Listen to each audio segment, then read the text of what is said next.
Hiya, I've got some more ideas of how you can use your chickpeas into more hot dishes. Like I said before, they're already cooked, so they're great to be added into stews, curries. So on this site, we've got a veg curry recipe that uses chickpeas. It's got coconut milk in it. It's really nice. Check that out. We've also got veg and chickpea like tagine with couscous. So the recipe's on there for that. Check that out as well. And I've just got a little idea here for using chickpeas with lots of greens to make a really tasty but healthy dish that's super fast. So the first thing we need is onion. So I've just peeled and roughly diced an onion here. Doesn't have to be super fine, but I'm going to put that into a microwavable bowl. And then I've got a bit of garlic as well here. It's just really important for this dish because it gives it a nice bit of flavour. This is like a dish that comes from Spanish inspiration. They love a bit of garlic. So I just use my hand to crush the garlic a little bit, and then you can sort of peel off the skin a bit easier sometimes like that. So all the skin off. And then I'm just going to cut my garlic down the middle in half, and then try and chop it as finely as I can. If you've got a garlic crusher, ideal. So just do that, and I'll do the other side. So down along, turn it around, other way around, and then you can always get fancy and chop, chop, chop, but rough chop is fine for me. So what I'm going to do is just add a bit of oil now, about a tablespoon, into the bowl with the onion and garlic. And then I'm going to pop it in the microwave, and this is just like a quick cook, like if you were using a frying pan and you'd fry down gently the onions and the garlic to soften it, you can do the same in the microwave. So give it a quick stir, then pop a plate on top or a microwave cover. Actually, I'm just going to make sure I've used all the garlic up there. There we go. And plate on top, and just put it in the microwave for 4 minutes. And while that's cooking in the microwave, I'm just going to chop up my greens. So I've got chard here, which is like spinach, but it's a bit tougher, and it's got a kind of thicker stalk that you can eat.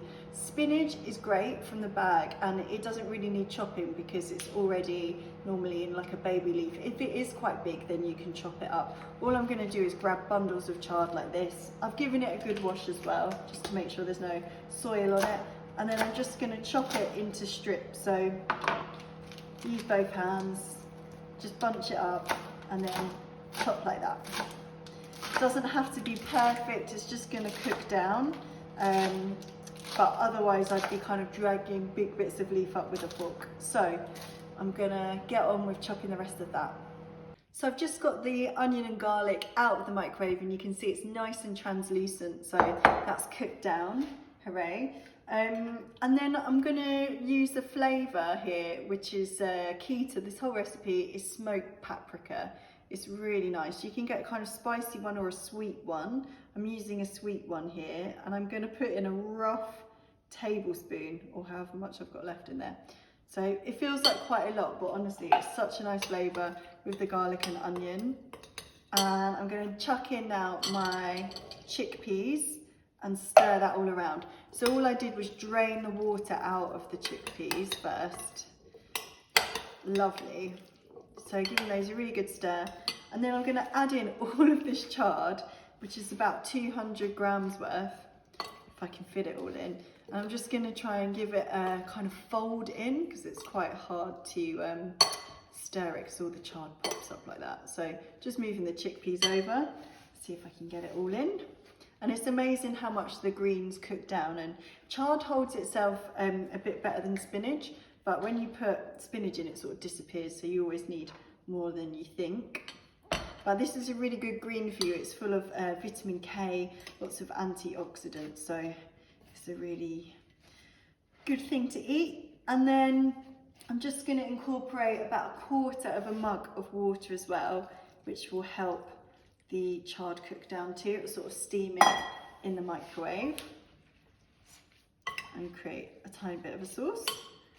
So I think that's all right. I'm going to put the lid back on. I'm going to put it in for another 4 minutes in the microwave, get it out and have a stir.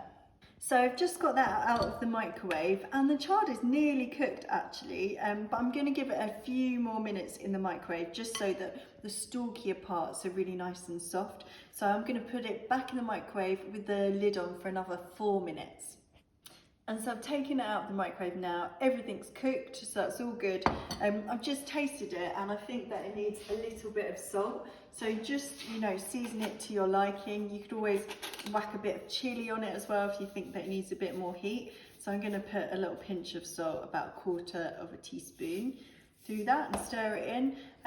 If you wanted to bulk it out a bit, you could always cube up potato and add it with the onion. So for that first step, that would make it a slightly bigger dish. But otherwise, it's a really nice little side dish to have, and it's just a great way to get some protein from the chickpeas, but also get loads of vitamins from those greens.